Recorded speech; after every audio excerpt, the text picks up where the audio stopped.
नमस्कार किसान भाइयों, आज के इस वीडियो में फिर से एक बार आपका दिल से स्वागत है। तो दोस्तों, सिंगल सुपर फॉस्फेट के रिजल्ट अच्छे है ही, लेकिन मैं यदि कहूँ कि आपका ये बहुत बड़ा नुकसान कर रहा है और आपको इसका इस्तेमाल कुछ जगह पे करना चाहिए और कुछ जगह पे नहीं भी करना चाहिए, तो आपका रिएक्शन क्या होगा। ये कोई भी क्लिक बेट नहीं है, ये जो बातें मैं कह रहा हूँ ये सच्ची बातें कह रहा हूँ, ये इसमें कुछ भी झूठा नहीं है। तो आगे हम ये जानने वाले। तो रिजल्ट सिंगल सुपर फॉस्फेट के भी बहुत अच्छे आते हैं, लेकिन इससे नुकसान भी हो रहा है। तो इस नुकसान से बचने का क्या मार्ग हो सकता है, तो इन सभी समस्याओं के साथ इस वीडियो में हम सुपर फॉस्फेट क्या है, ये काम कैसे करता है, इसके फायदे क्या है, इसके नुकसान क्या है, इन सभी सवालों के जवाब के साथ होगी आज की खास बात। तो मैं हूं दिव्यराज और आप देख रहे हो अन्न निर्माता। चलिए शुरुआत करते हैं आज के वीडियो की। तो दोस्तों, अभी हम जानते हैं कि सुपर फॉस्फेट के मार्केट में कितने प्रकार आते हैं। तो सुपर फॉस्फेट के मार्केट में लगभग 4 प्रकार आते हैं। तो पहला है सिंगल सुपर फॉस्फेट, दूसरा है डबल सुपर फॉस्फेट, तीसरा है ट्रिपल सुपर फॉस्फेट और चौथा है जिंक कोटेड सुपर फॉस्फेट। तो मार्केट में इन चारों में से सिर्फ 2 प्रकार का ज़्यादा इस्तेमाल किया जाता है, वो है सिंगल सुपर फॉस्फेट और जिंक कोटेड सुपर फॉस्फेट। तो इसके बारे में अभी हम डिटेल में जानते हैं।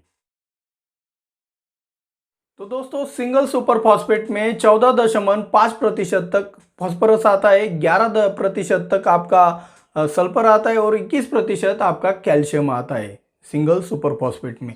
तो सिंगल सुपर फॉस्फेट में जो न्यूट्रिएंट है आपका कैल्शियम और फॉस्फोरस दोनों एक बैलेंस में अवेलेबल होने से सिंगल सुपर फॉस्फेट के भी रिजल्ट बहुत अच्छे आते हैं।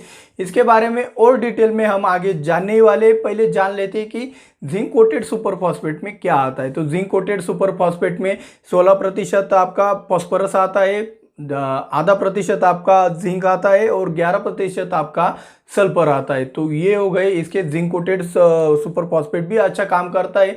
कई लोगों का सवाल होगा कि ये जिंक सल्फेट और फॉस्फेट हम एक साथ नहीं मिला सकते, फिर ये जिंक कोटेड सुपर फॉस्फेट हमें मार्केट में कैसे मिल रहा है, कब कंपनियां कैसे दे रही। तो इसका कारण यही है कि ये जो ड्राई फॉर्मुलेशन बनाते हैं तो इसका कोई रिएक्शन नहीं होता है ड्राई फॉर्मुलेशन में। वही आप गीले पानी में डालते हो तो इसका रिएक्शन होता है। तो फिर भी यहाँ पे सिंगल सुपर फॉस्फेट ही ज़्यादा से ज़्यादा इस्तेमाल किया जाता है। तो अभी हम चलते हैं इनके इस्तेमाल के बाद होने वाले फायदों की तरफ। तो दोस्तों, सुपर फॉस्फेट के फायदे बहुत से। पहले देखो कि आपको आपके फसल को फॉस्फोरस अवेलेबल होता है, आपके फसल को सल्फर भी अवेलेबल होता है। सिंगल सुपर फॉस्फेट आप इस्तेमाल कर रहे हो तो आपको अलग से कैल्शियम भी अवेलेबल होता है, और जिंक कोटेड सुपर फॉस्फेट आप इस्तेमाल कर रहे हो तो आपको अलग से जिंक भी अवेलेबल होता है। तो इन सब के क्या फायदे होते हैं, तो देखो फॉस्फोरस मिलने से आपके जड़ों का विकास बहुत अच्छे से हो जाता है। जब तक आपके सिंगल सुपर फॉस्फेट का रिजल्ट रहता है जमीन में, तब तक आपके जमीन में बहुत अच्छी तरह से वापसा कंडीशन बने रहती है। पोरोसिटी आपकी ज़मीन की बहुत अच्छे से बन जाती है। तो इसे जड़ों का विकास होने के कारण आपकी फसल भी बहुत अच्छी और तंदुरुस्त दिखाई देने लगती है। अगर आपने सिंगल सुपर फॉस्फेट या जिंक कोटेड सुपर फॉस्फेट का इस्तेमाल किया होगा तो आपको नॉर्मल ज़मीन में और इसे इस्तेमाल किए हुए ज़मीन में आपको जड़ों का फर्क तुरंत दिखाई देगा। तो सिंगल सुपर फॉस्फेट या जिंक कोटेड सुपर फॉस्फेट से एक और फायदा ये होता है कि जिन जमीनों में वाटर होल्डिंग कैपेसिटी ना के बराबर होती है, यानी कि जिन जमीनों में पानी ऊपर से गया तो नीचे की तरफ से लीचिंग हो जाता है, निकल जाता है, वो चारों तरफ अच्छी तरीके से फैलता नहीं है, उन जमीनों की वाटर होल्डिंग कैपेसिटी बढ़ाने के लिए सबसे बढ़िया और सबसे सस्ता साधन है single super phosphate. Single super phosphate का आप जितना ज़्यादा आपके वाटर होल्डिंग कैपेसिटी जिन ज़मीनों की कम है उस ज़मीन में आप इस्तेमाल करोगे तो आपको 100% बहुत अच्छे रिजल्ट मिलना शुरू हो जाएंगे। ये कॉम्पैक्टनेस को बढ़ाता है। तो अभी हम जानते हैं इसके नुकसान के बारे में। तो सिंगल सुपर फॉस्फेट के नुकसान तो बहुत भी है, जैसे फायदे होते हैं वैसे नुकसान होते हैं। कुछ अच्छी बातें होती तो कुछ बुरी बातें होती, तो हम अच्छी बातों के लिए हम उसका इस्तेमाल कर लेते, लेकिन हमने उसकी दूसरी बाजू को नहीं देखा है जो कि हमारा नुकसान भी करते। तो देखो नुकसान क्या होता है, सुपर फॉस्फेट में से जितना भी फॉस्फोरस होता है वो सब का सब हमारे फसल को अवेलेबल नहीं होता है। तो उसमें से कुछ फॉस्फोरस हमारे ज़मीन में फिक्स होता है। तो जो फॉस्फोरस हमारे ज़मीन में फिक्स होता है वो हमारी ज़मीन का पीएच बढ़ाने का काम करता है। और कुछ ये पीएच हद से ज़्यादा अगर बढ़ जाए तो हमारे जो बाकी के न्यूट्रिएंट है वो अपना कुछ सपोर्ट करना बंद कर देते हैं, यानी कि उसका अपटेक होना फसल में बंद हो जाता है तो या कम हो जाता है। तो इन दोनों में से कोई भी एक नुकसान आपके फसल में हो सकता है। सुपर फॉस्फेट से एक और आपका नुकसान हो सकता है, आपकी ज़मीन कॉम्पैक्ट हो जाती है। अभी देखो पहले से आपकी ज़मीन कॉम्पैक्टनेस से भरी हो, यानी कि उसमें इतना पानी वाटर होल्डिंग कैपेसिटी इतनी ज़्यादा है कि पानी वो छोड़ता ही नहीं है। ऐसे ज़मीन में अगर आप सुपर फॉस्फेट का ज़्यादा इस्तेमाल करोगे तो आपका कॉम्पैक्टनेस और भी बढ़ जाएगा, तो आपका नुकसान ही हुआ वो। तो पहली और तीसरी बात, तीसरा नुकसान ये है कि आप जब सिंगल सुपर फॉस्फेट या जिंक कोटेड सुपर फॉस्फेट का एक पहले साल एक बोरी का इस्तेमाल करोगे तो आपको वही रिजल्ट पाने के लिए आपको अगले साल 1.5 से 2 बोरी का इस्तेमाल आपको करना पड़ेगा। तो ये मेरे हिसाब से नुकसान ही है। इसकी लत लगने जैसा ही एक प्रकार है कि एक बार लत लग गई तो उसके बिना तो काम ही नहीं हो सकता है। तो ये लत हमें हमारा बहुत बड़ा नुकसान भी कर सकती है और कई कई कई ज़मीनों को ये लत लग भी चुकी है। तो आपका इस बारे में क्या ख्याल है मेरे को कमेंट में ज़रूर बताना।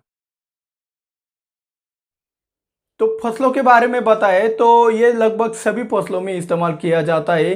ज़्यादातर कंदवर्गीय फसलों में इसके रिजल्ट बहुत अच्छे आते हैं। तो कंदवर्गीय फसलों के लिए जोड़ों का विकास होना बहुत ज़रूरी होता है। तो वहाँ पे आप इसका इस्तेमाल करोगे तो आपको बहुत अच्छे से रिजल्ट मिल जाएंगे। अब हम ये जानते हैं कि इसका एप्लीकेशन कब करें। तो देखो भाई, सिंगल सुपर फॉस्फेट के 2 प्रकार आते हैं, एक पाउडर फॉर्मुलेशन आता है और एक दानेदार फॉर्मुलेशन आता है। जो पाउडर फॉर्मुलेशन आता है वो दानेदार फॉर्मुलेशन से ज़्यादा रिजल्ट दिखाता है। लेकिन आप पाउडर फॉर्मुलेशन मतलब फसल का जर्मिनेशन होने के बाद कभी भी इस्तेमाल नहीं कर सकते हो। अगर आपको पाउडर फॉर्मुलेशन का इस्तेमाल करना है तो आपको फसल बोने से पहले आपको उसका इस्तेमाल करना पड़ेगा। और दानेदार फॉर्मुलेशन तो आप कभी भी इस्तेमाल कर सकते हो, वो स्लो रिलीज होता है, धीमी धीमी गति से रिजल्ट मिलता है। लेकिन मेरा ऑब्जर्वेशन, मैंने दोनों का ट्रायल लिया है, मेरे को पाउडर फॉर्मुलेशन का ज़्यादा रिजल्ट मिला है। आपको किस फॉर्मुलेशन का रिजल्ट ज़्यादा मिला है मेरे को भी कमेंट में ज़रूर बताना। अब खास बात बताने से पहले एक छोटा सा इंट्रो देख लीजिए।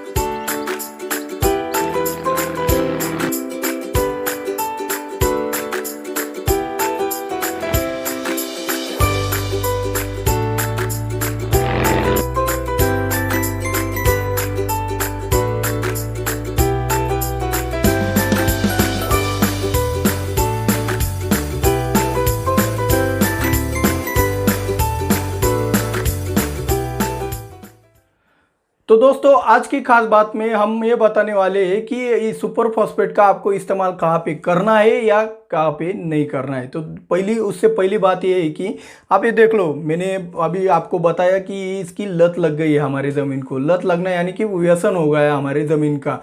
पहले एक दिया था, उसके रिजल्ट बहुत अच्छे आए, फिर उसकी रिक्वायरमेंट बढ़ गई, 2 बोरी की हो गई, फिर 3 बोरी, फिर 4 बोरी। ऐसे उसको लत लगते लगते उसका, जैसे हमारा व्यसन लगने पर हमारा शरीर खराब हो जाता है, लत लगने पर वैसे ही हमारी ज़मीन भी खराब होती जा रही है और हमारी कॉस्टिंग भी बढ़ती चली जा रही है। तो इस लत से छुटकारा पाने के लिए मेरे पास तो सबसे बढ़िया ऑप्शन है खली का। खली का आप क्रश करके पाउडर फॉर्मुलेशन बना के भी आप आपके फसल में इस्तेमाल करोगे तो सबसे बढ़िया प्रोटीन वही है। और आपको आपके आंखों के सामने वो तैयार होता है, तो उसमें कोई भी आपको मिलावट का कोई झंझट नहीं होता है। आपको भी पता है कि ये किसी कंपनी का ब्रांड नहीं है, ये हमें आसानी से मिल जाता है और इसकी क्वालिटी तो पूछो ही मत। तो इसमें प्रोटीन होने से हमारे फसल को और ज़मीन को भी इससे अच्छा प्रोटीन मिलता है और ज़मीन के जो माइक्रो ऑर्गेनिज्म है वो खली से डेवलप होते हैं। तो मैं तो कहता हूँ कुछ कंपनियों से रिक्वेस्ट भी कर रहा हूँ कि नहीं, कंपनियों को रिक्वेस्ट करेंगे तो मिलावट की झंझट भी हो सकता है। कुछ कंपनियां ईमानदार होती है लेकिन कुछ तो काला बाजार कर देते।